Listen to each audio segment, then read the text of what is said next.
Hey everyone, welcome back. It is time for another wrestling review. This time we are reviewing the very special episode, which I thought was only going to be one episode, but apparently it's going to be multiple episodes of Impact's 1000th episode. So technically, is the next episode 1001? Technically, yes. Or is it 1000 part 2? See, I think it's 1001. They start over, so it's back to episode 1. Which I don't know, because looking at it, like, this is all pre-taped, and this episode had 5 matches. Or actually, which is normal for a 2-hour show. I think 4 only had 4 matches. Next week has 8. So I don't think they're doing everything on next week's episode. I think there's going to be 2 separate episodes. Do you think there's going to be 2 more episodes? Maybe. I'm confused. So you think I don't know. I think it might only be 1 more episode. Mm-hmm. Yeah, they said next week on all the matches that were card. So, but let us get right into it. Before we go on, let's make sure you guys subscribe to the channel, like, comment, share, all that stuff.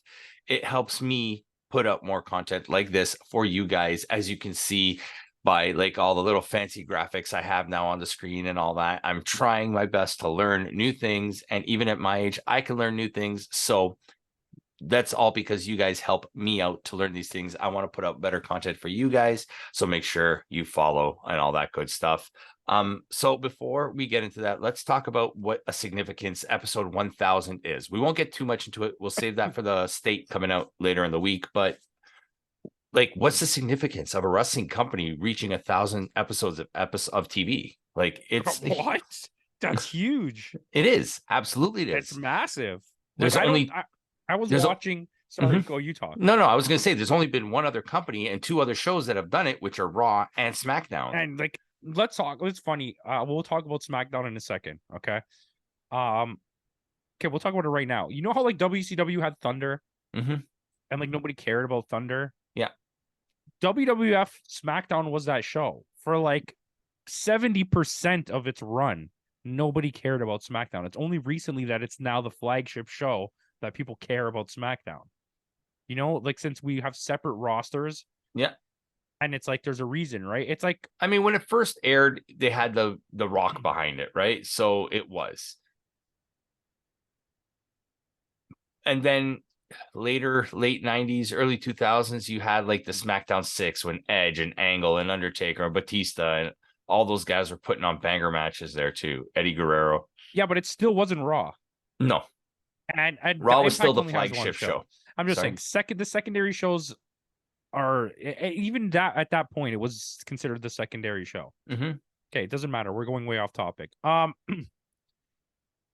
Impact is like, this is special. I was watching All Out. No, All In again. I purchased it now, so just to keep it. And I was with my friend, and we were talking about it, and like to him, there was no significance to this. Impact 1000. Yeah, and I was like, this is like huge. 1000 episodes of a show. I don't know. I think in the mainstream wrestling world, Impact is like the least important thing because it is an afterthought for a lot of people. AEW is popular in the mainstream because the people who only like WWE love to just hate AEW. Right. Or people who hate WWE are AEWists.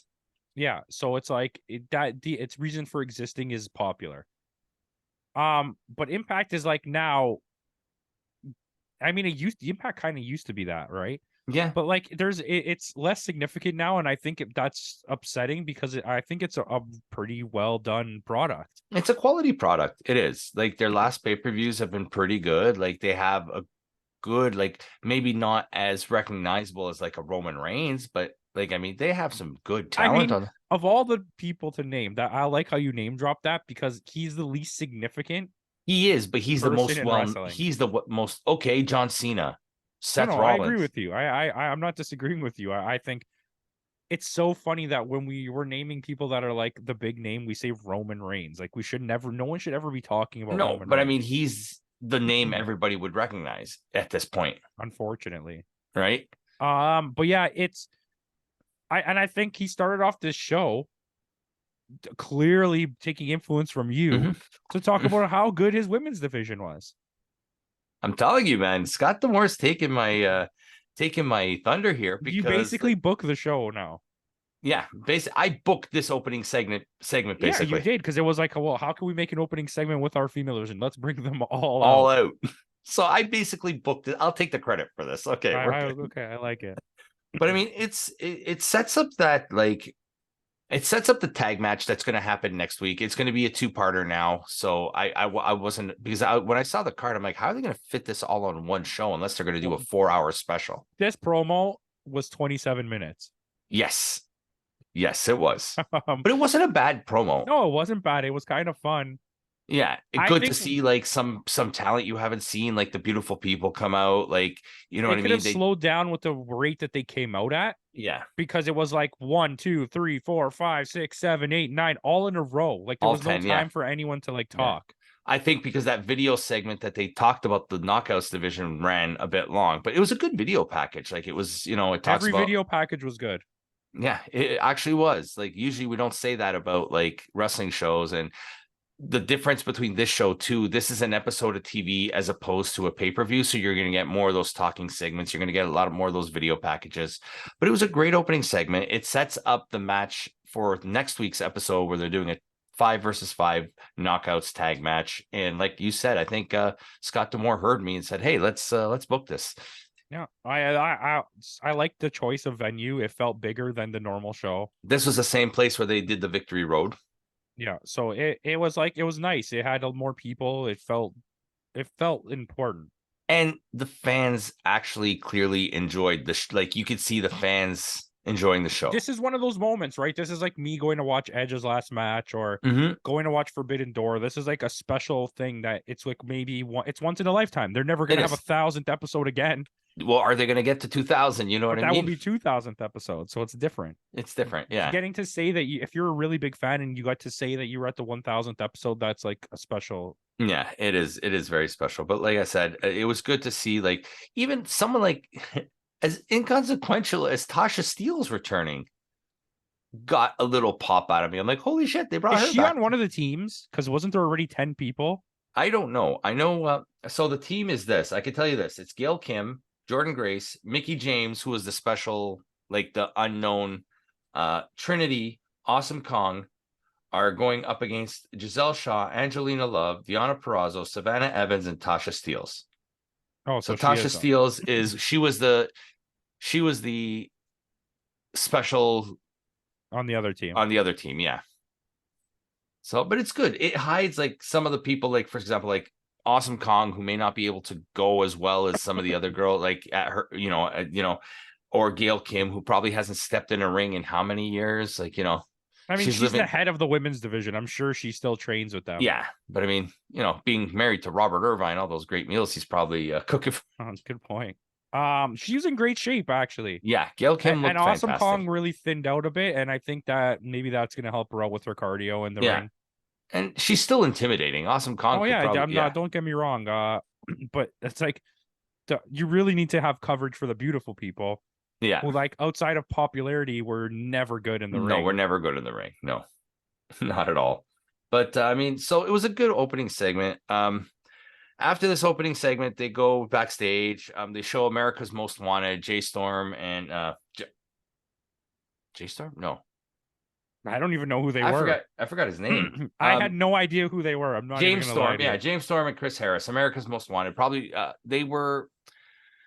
it was the tag team prior to Beer Money when Bobby Roode was with. So they were before Chris Harris. They were probably one of the longest serving tag champs for a while in Impact in the early years, right? They were one of the more popular acts. And then they bring back Shark Boy.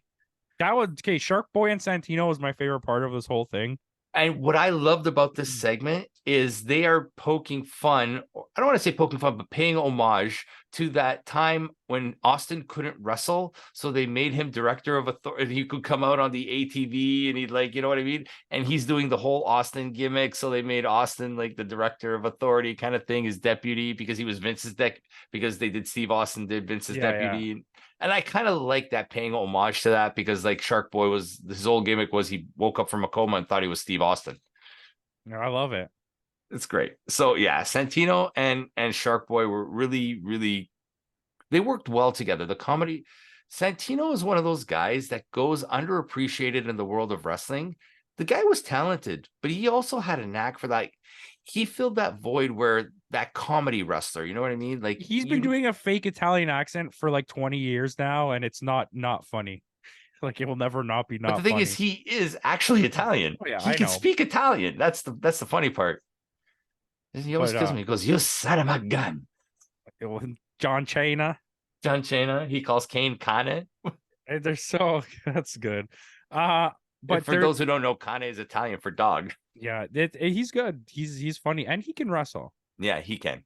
He can. So with that, we go into our first match of the night, which was a Feast or Fired match. So the way the Feast or Fired match works, it's kind of like a Money in the Bank, except one briefcase. There's a briefcase in each corner of the ring. Each briefcase contains a contract for a match, and one of them contains a contract where you get fired. You lose your contract. So the briefcases involved were for the World Championship, for the Tag Team Championship, for the Digital Media Championship, or you get fired. Those are what the 4 briefcases are going to represent. The reason why they didn't do an X Division Championship was because there's going to be an Ultimate X match on the next episode. Well, they've been doing a lot of Ultimate X matches. Yeah, I don't mind Ultimate X's. Neither do I. I don't mind anything that you're doing. Yeah. Just keep it coming. And this was fun. I enjoyed this. It had a bunch of like you had our Joya back together again. Yuya and listen, Joya is the greatest thing in wrestling right now. That's not Shark Boy and Lava Girl. I mean, Chris Bay put on a great performance. We even got to see our boy Bhupinder back. Like he had a good show. Bhupinder was really good. This surprisingly, this match was super entertaining. For what was I thought was going to be like a cluster mess of a match, this actually, like you said, was entertaining, because this had the potential to be a disaster. Oh yeah, and it had potential to just be full of botches. I don't know. I really enjoyed it. I thought it was really good. I do think for the first time since we really started watching Impact, PCO looks like he lost a step, and I think he might be injured. I think they brought PCO just because the fact that they had to bring PCO. I really do think PCO needs to take a little bit of time off. You're right. I think he may be, or the fact that you had so many guys in this match. You had Chris Bay, you had Yuya, you had who else did you have? Crazy Steve, you had Bhupinder, you had Black Taurus, you had Heath, you had Joe Henry, like you had Jonathan Gresham, a great right? Kushida, Kevin Knight, Jonathan Gresham barely did anything in this match. I know, but these are all guys that are agile, that are, you know what I mean? And PCO doesn't work in this type of match. PCO was there just to put him on the card, I think. Yeah, PCO was just there to hang out with Moose and Brian, Brian Myers. Who also can't move. So the first person to get a briefcase, Chris Bay, grabs briefcase number 3 and makes off like a bandit. So good. At least Chris Bay is going to get something. Yep. So we have a few, like Bhupinder was like, he was doing like some power moves. He had a good moment to shine here as well. Yeah, they gave him a little moment right in the middle. He came close to the briefcase. There was that corner spot. They did the 6-7 person Tower of Doom spot where everybody came. And that's one of those spots, like you said, had a potential for a botch, but I think they pulled that off pretty well. Good. Right. I'm usually not a fan of those type of spots either. Those are WWE spots. Yeah. Then you got what's his name? When Moose and Brian Myers were trying to get Crazy Steve, he pulls the fork out of his shoe and he tries to like stab everybody with the fork. Like that's a John Moxley thing now, but Homicide. Or Homicide, yeah, or El Desperado. But I mean, so like you had some good stuff. Like even Crazy Steve like had like, I think he got one of the briefcases, didn't he? Crazy Steve got the next Yeah, briefcase. he got briefcase number 1. Yeah. So that's right. Brian Myers and Moose were trying to get after it. Crazy Steve was the one that got it. So there we go. We said that, I think, on our emergence review. I think Crazy Steve is getting that little push. I think we're going to find out on the next episode when we review that next week who gets what briefcase. And I think Bay is gonna have the tag team one. Surprise, surprise. Surprise, surprise. Steve's going to have the digital media. Digital media. And who No, else got one? Yuya's going to have the digital media. Okay, yeah. And then Steve's going to have the world championship because I think Moose is getting that fired briefcase. So do I to me, Caleb, this is because Moose got the other briefcase. Yeah, in a weird situation where Macklin got speared by Rhino or gored by Rhino, and he threw the briefcase out of the ring, and Moose caught it. And Moose caught it. So because of the way he got that briefcase, like he basically saved Heath from being fired, kind of thing. He's gonna get fired. I think he's retiring. Kayfabe fired. Yeah, I think he's probably he's gonna take a long time off here. Yeah, because how old is Moose now? Moose is 39. Okay. But I'm just saying maybe I thought, honestly, in my opinion, I thought PCO was going to get it and this was going to be his retirement. Like this was like them starting, like planning that we're going to. His retirement run? Yeah. No, PCO will never retire. I don't think so. If he's still doing moonsaults at 60 years old. But all in all, like I said, those were unless Yuya gets the fired one and he goes back to Japan. But they just started the Joya team, so I don't think. Is Chris Bay's contract almost expired? No. And Crazy Steve just came back, so he's not getting fired. It's probably Moose.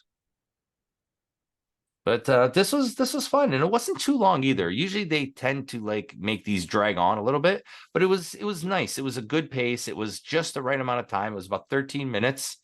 So I guess because it's TV, they have to kind of trim it down a little bit too, right? But this was good. I really enjoyed this, and then we get a little. Our boy Champagne Singh comes out, and Rohit Raju is back in Impact Wrestling, talking about, basically talking crap. And we hear the missiles dropping, and it's Team 3D reunited for the first time in 7 years? Yeah. Reunited for the first time in 7 years, back on Impact for the first time in, I think, 11 or 9. I don't know. It's been a while since they've been on Impact. They have a terrible intro or theme music, whatever you want to call it. It sucks. It's a product of the times. Like when they first came to TNA in early mid 2000s, that was like the type of music that was in, and they just never like random noises with hard rock guitar. That's literally what it's like. It's extreme. It's pretty stupid. Well, yeah. So we get Team 3D out. I mean, it was good to see Devon back. I didn't realize Devon is actually a year younger than Bully Ray. He looks like he's 10 years old. He does. You could see, though, that a lot of the match, especially the strength spots, he depended a lot on Bully Ray to do stuff because clearly he wasn't ready. Like, Bully Ray's in-ring ready, for a while. Yeah, he just fought PCO in a hardcore match. Yeah, his body's still good to go. I think Devon needs a while to get back into it. But you know what? Overall, this match was pretty entertaining. And we got its table spot. Yeah. Spoilers, they win. I don't think anyone expected. It was a quick match. It was a squash match, 4 minutes, 5 minutes, whatever it was. But this was a good way to put Champagne Singh over without having him win, but without making him look too bad either. Like, you just went up against two legends in the tag team division and held your own. The only thing was, I guess because it's a special episode, is he was Brother Ray here. He wasn't Bully Ray. He was Face Ray. You know what I mean? Where he was a heel a week ago. Adam, maybe they're going to turn him now. There's not much left for him to do as a heel. He fought everybody and lost. Now, hear me out here. Hear me out. Edge's contract is done. Could be moving to AEW. You already have the Hardys there. Do we get a one last TLC match between the three teams? Jeff Hardy could do it. Christian could do it. And Bubba Ray can do it. The other three, I don't think they're gonna. They're gonna be the ones on the ground brawling. Matt Hardy is not climbing any more ladders, and let's hope he doesn't have to. No. Edge would. I mean, but Edge is like one move away from dying. Yeah, that's true too. But I wouldn't put it past AEW on doing that. I don't think it's gonna happen, but I would like to see it. Yeah, for I nostalgia's won't, sake. but if they talk about it behind the scenes, if they ever talk about it and nobody hears it, we'll tell Putty that he's right. Yes, exactly. Like The Rock showing up. Even if it never happens, we'll Even tell if I him. never exactly. Go watch Campo's episode for that little nugget and tidbit, whatever you want to call it. So they put Rohit Raju through a table. Next you got Wait, can I say something? Yeah. Okay, so they intentionally protected Champagne Singh. Did you see that? When Yes. they lost the match, he rolled out of the ring for underneath the table, like hoping no one was gonna notice, and the other guy just came like rolling in from the other side. Yes. So good. They protect it, but I mean that's the thing. That's how you protect your guy too. Like Champagne Singh is clearly a guy they want to push, and he's a good wrestler. He is. Like I mean he's they no got Bhupinder, let's be honest, but my boy Bhupinder. yeah, Champagne's from Toronto, right? I think he's local. Yeah. Yeah. But yeah, then with that, after that, we get our in-ring promo with Josh Alexander talking about like how he was watching the first episode of Impact, how he's always been offended. Did you tear your too? I just got like a tweak. But we get our promo with Josh Alexander talking about how he grew up as a fan, and for him to be on Impact episode 1000 is really special for him because he's always been a fan, like, you know, typical fan service stuff. And his next steps, he says, is to get back that title he never lost. Out comes Alex Shelley, and I never realized how good Alex Shelley actually is on the mic. Oh, he's been doing it for a long time. I know, but he really put it on for this. Like you said, special episode. I'm sure everybody was trying their hardest to be like the best that they could possibly be. You know what I mean? Alex Shelley is an Impact original, right? Like he's been there almost since the beginning, just like Chris Sabin. We're at the halfway point ish of this show right now, and it's been nothing but entertainment. Better than a lot better than a lot of the recent episodes of Dynamite. Actually, this week's episode of Dynamite was good. Yes, it was. But better than a lot of the AEW and WWE stuff that's been coming out. WWE's week to week stuff is pretty lackluster. It is. But they've generally delivered on their pay-per-views this year, so I mean, I'll give them that. But Impact, like this, they really went for this. There was no botches at all in promos or anything all the way to this point. And it was a very except for whatever Mickey James was wearing. Yeah, I don't know. It looked like Giant. No, what's his name? Giant Gonzalez. Yes, it looked like the first suit that he used to wear. I'll see if I can throw a picture up in the screen here. We got editing now. Yeah, we got editing now. I'm learning how to edit. I'll see if I can throw one up. But like, and they're really pushing Alex Shelley as a heel now. Because Josh is your baby face. You know what I mean? He is the guy you're going to hang your hat on. I'm going to save my end of this conversation for our State of Wrestling, which either came out tomorrow or yesterday. It's coming out later. So we'll talk about this after. But I do think you make a good point. Yeah. And it was really good. It was a really good promo segment. And then out comes, before this, you had Josh Alexander confronting the Rascals while they're eating pizza. Supposedly, you know, they're high on the ground. Like, and he throws his backpack, and then it comes back to bite him after, where he saves Alex Shelley from the Rascals. But when the Rascals attack Josh, Shelley takes off. He's like, "You deal with them." Yeah, and I thought that decision was odd. Like, I get it. Josh Alexander is supposed to be like the nice version of Stone Cold in this company, kind of.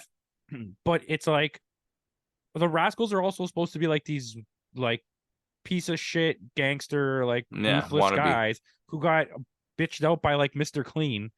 Do you know what I mean? Like, it's like I thought that was really weird because there's two of them even.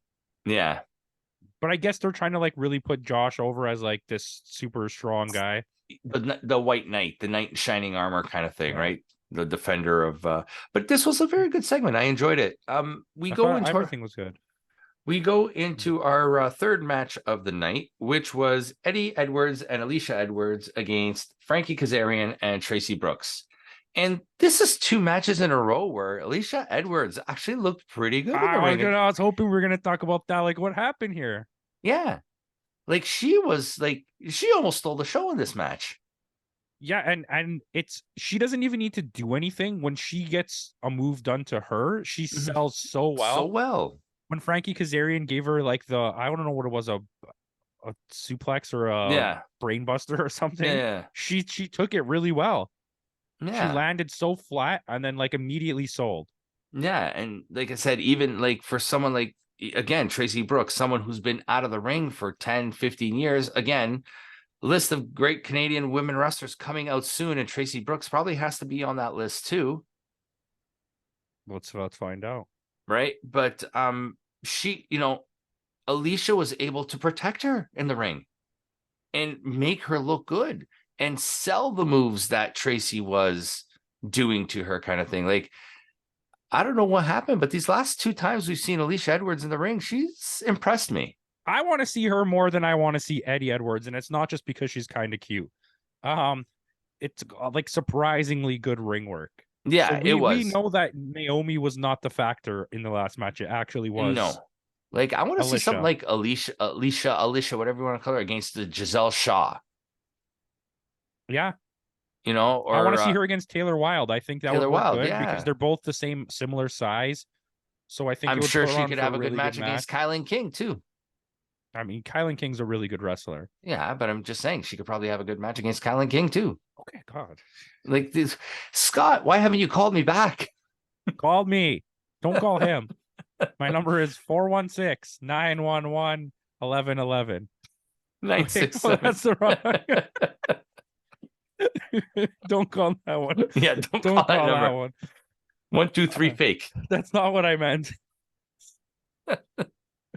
But like, I mean, and after the match, like, so Kazarian and Tracy Brooks go over. Obviously, Tracy Brooks gets the pin because it leads into the next point. Is they show a package on Tracy Brooks, how she was an Impact original, one of the original knockouts, and she's getting inducted into the Impact And Hall that of was Fame. good. It was a nice package. She Yeah. cried, rightfully so, because it was a really well done package. Yeah, and the fact that her husband is going to be inducting her into, which is Frankie Kazarian, for those who don't know, but I think but the one thing that we need less of in wrestling shows, and I don't know if it was her kids, I kind of think it was because they were kind of near the announce table. If your kids are making a sound that is like a dying seagual, and it's just like ear piercingly like a screech, like just give them a little throw on the ground. Give him a little smack down there. Like there's just some kid for this whole match screaming, and it's not even a scream, it's just, and it's like so high pitched.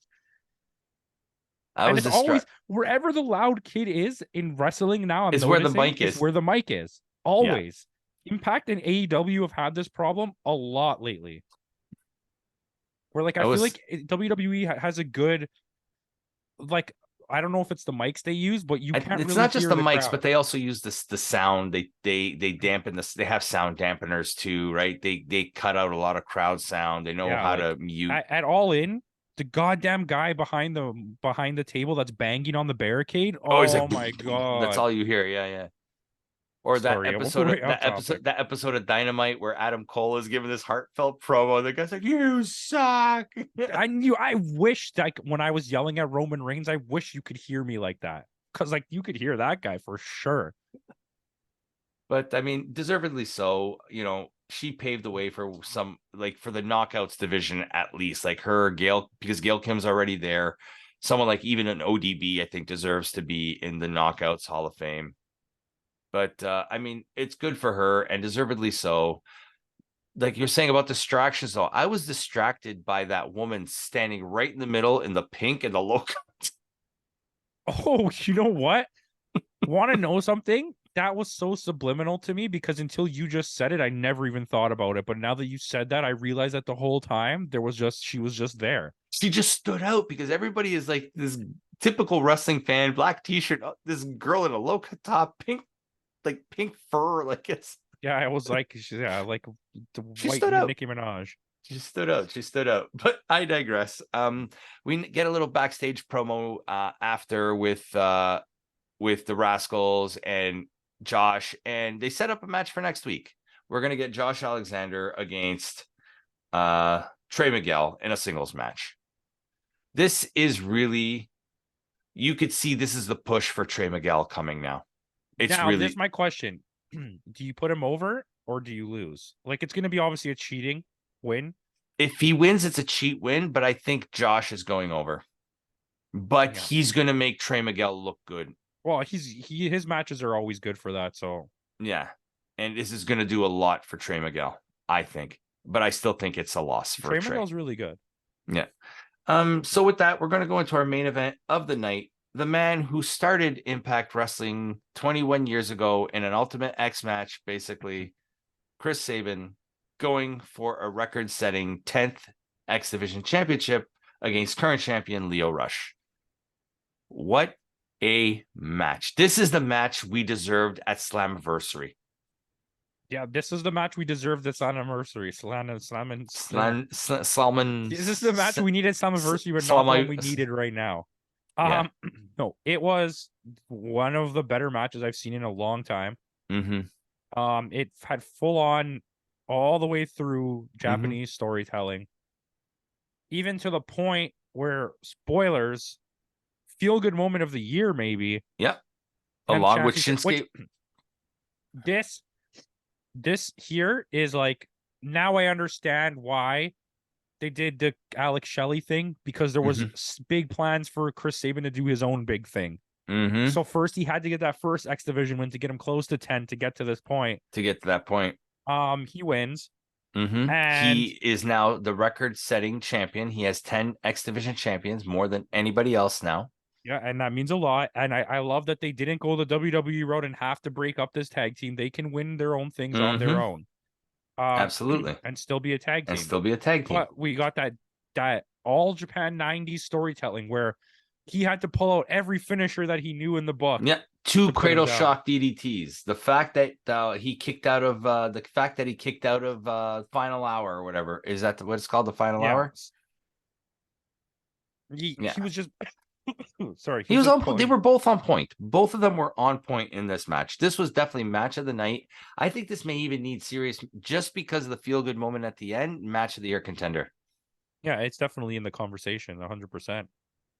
Yeah. And like I said, this has been one of the best X Division matches I've seen in a long time.